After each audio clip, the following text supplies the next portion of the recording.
clientes estão exigentes, o senhor Lawrence pediu a lei de Gauss. Eu vou confessar a vocês que a lei de Gauss a gente geralmente trabalha apenas na faculdade, no curso superior, mas se o cliente pede a gente faz, meu querido. O negócio é o seguinte, como que a gente calcula campo elétrico através da lei de Gauss? Campo elétrico, nós já temos uma certa noção, né? Só que nós vamos fazer isso através da lei de Gauss. Então olha só, para que a gente entenda a lei de Gauss, primeiro a gente tem que definir o que seria fluxo elétrico. Fluxo elétrico. Bom, se um campo elétrico está atravessando uma certa área, imaginem vocês então uma certa área, essa regiãozinha que representa uma área, e que nesta área o campo elétrico atravessando esta área seja absolutamente igual em todos os pontos dessa área. Então, em todos os pontos dessa área, nós temos um certo campo elétrico atravessando. O campo elétrico é o mesmo em todos os pontos dessa área. Uma maneira de calcular o fluxo elétrico, ou fluxo de campo elétrico, se preferirmos, né? A gente poderia representar isso pela letra grega φ, e esse fluxo elétrico então seria o produto do valor do campo elétrico multiplicado pela área que ele está atravessando. Então, fluxo elétrico é isso, é o produto entre o módulo do campo elétrico, módulo do campo elétrico e a área que esse campo elétrico está atravessando. Fluxo elétrico. Poderíamos até colocar um ezinho aqui para lembrar que é elétrico. Afinal, existe fluxo magnético também, certo? Poderia ser um campo magnético atravessando uma certa área. Bom, se a gente entende essa ideia de fluxo elétrico, agora a gente já tem uma boa chance de entender a lei de Gauss. A lei de Gauss diz o seguinte, que se eu tenho uma carguinha elétrica, Qzinho, se eu abraçar essa carguinha elétrica com uma superfície, professor, estou vendo só uma linha, não, imagine que essa linha que eu criei é só o contorno de uma superfície que abraça essa carga aqui por fora do quadro e lá por dentro do quadro também. A gente vai chamar essa superfície de superfície gaussiana. Só para homenagear o Gauss, né, que era um ninja. Diz que o Gauss, aos 5 aninhos de idade, falou, papai, tá errado a conta. Como assim? O pai do Gauss era dono de uma venda. Diz que o menino Gauss, com 5 anos de idade, foi corrigir, né, o fechamento da conta da venda e percebeu que o pai tinha errado em aritmética básica. Se o teu filho com 5 anos de idade corrigir os teus erros de matemática básica, pode estar certo, vai dar merda. E deu, porque o Gauss foi um dos mais geniais matemáticos da história. Superfície gaussiana, homenagem justa ao menino Gauss. O que o Gauss percebeu?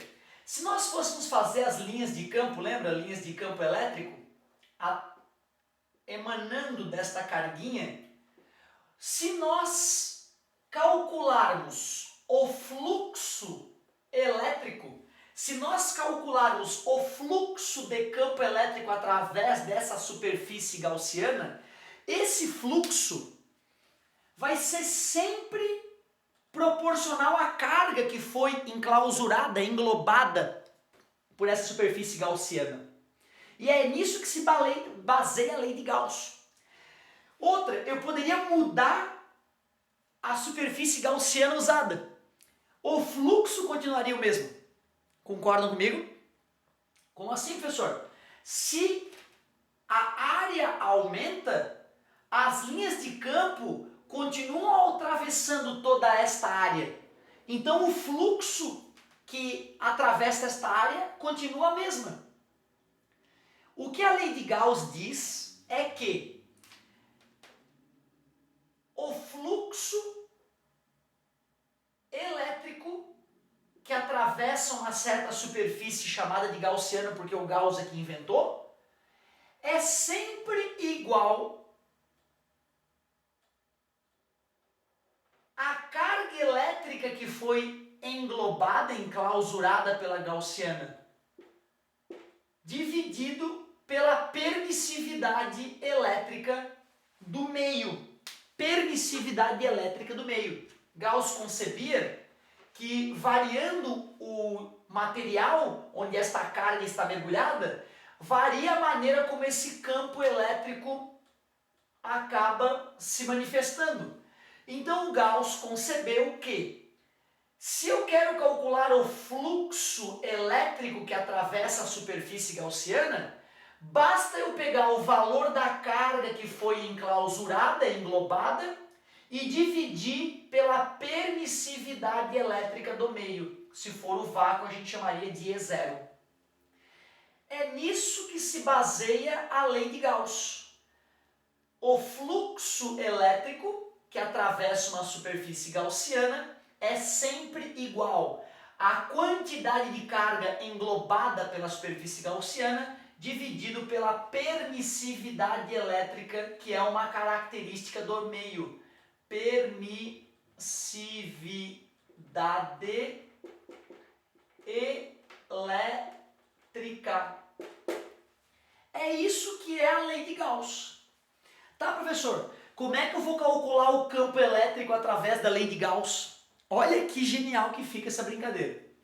Já que nós definimos fluxo elétrico como o produto do campo elétrico multiplicado pela área que ele está atravessando, se eu desejar calcular o campo elétrico gerado por uma carga pontual a uma certa distância d desta carga, ou a uma certa distância r, olha o que eu vou fazer. Eu vou abraçar esta carga com uma superfície esférica, certo? E vou deixar essa carga bem no centro da superfície esférica. Assim, se eu quiser calcular o campo elétrico em qualquer ponto dessa superfície esférica, devido à simetria, o fato de esta carga estar equidistante de todos os pontos dessa área que eu usei para englobar, para enclausurar aquela carga, eu vou conseguir aplicar a lei de Coulomb, a lei de Gauss, perdão, e calcular o valor desse campo elétrico. Fluxo elétrico é o campo elétrico multiplicado pela área que ele atravessa. Isto, de acordo com a lei de Gauss, é igual à carga elétrica enclausurada dividido pela permissividade elétrica do meio. Como é que se calcula a área de uma superfície esférica? Vocês lembram como é que se calcula a área de uma superfície esférica?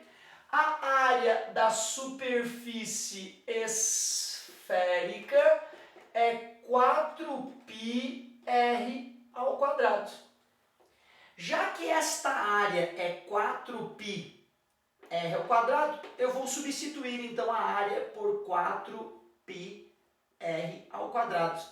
Isso é igual à carga elétrica que foi englobada pela gaussiana, pela superfície gaussiana, dividido pela permissividade elétrica do meio.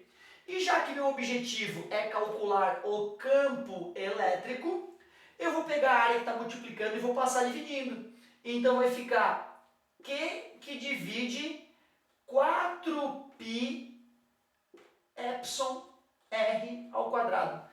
Aqui na hora que eu passei dividindo, dei uma divisão de fração, ou mais prático, multiplicar o 4π ao quadrado pelo epsilon. Não é um e, tá? É uma letra grega, é epsilon, o que não faz nenhuma diferença. Portanto, se eu quiser deixar esse campo elétrico do jeito que a gente desenvolveu através da lei de Coulomb, então eu posso chamar 1 sobre 4π epsilon de K, de constante eletrostática. E pronto. Chegamos à mesma fórmula do campo elétrico que tínhamos obtido através da lei de Coulomb. Concordam comigo? Para calcular o campo elétrico gerado por uma carga, K, constante eletrostática, vezes Qzinho dividido por R ao quadrado, a distância até a carga ao quadrado. O campo elétrico vai ser o mesmo em todos os pontos dessa superfície gaussiana, né? Ah, mas já que campo elétrico é uma grandeza vetorial, para calcular o módulo desse campo elétrico, eu vou usar o módulo da carga. Beleza? Então é isso, cara. Nem dá para acreditar que a lei de Gauss é assim simples, né, cara? O fluxo elétrico que atravessa uma superfície gaussiana é sempre igual à carga englobada. Posso até colocar aqui carga englobada ou enclausurada pela superfície gaussiana dividido pela permissividade elétrica. Acabamos reforçando a ideia de por que a constante eletrostática, o nosso famoso 9 vezes 10 na 9 para o vácuo, é 1 sobre 4π epsilon zero, que seria a permissividade elétrica. Reforçamos a relação entre a constante eletrostática e a permissividade elétrica. Beleza? Então introduzimos a lei de Gauss. Ela só vai ser útil quando houver simetria. Se não houver simetria, né, como aquela superfície antes era assimétrica, eu não conseguiria, através daquela situação assimétrica, usar a lei de Gauss. Então a lei de Gauss ela é muito poderosa nas situações onde existe simetria. Beleza? Um beijo, eu espero que eu tenha ajudado. Valeu, Loras!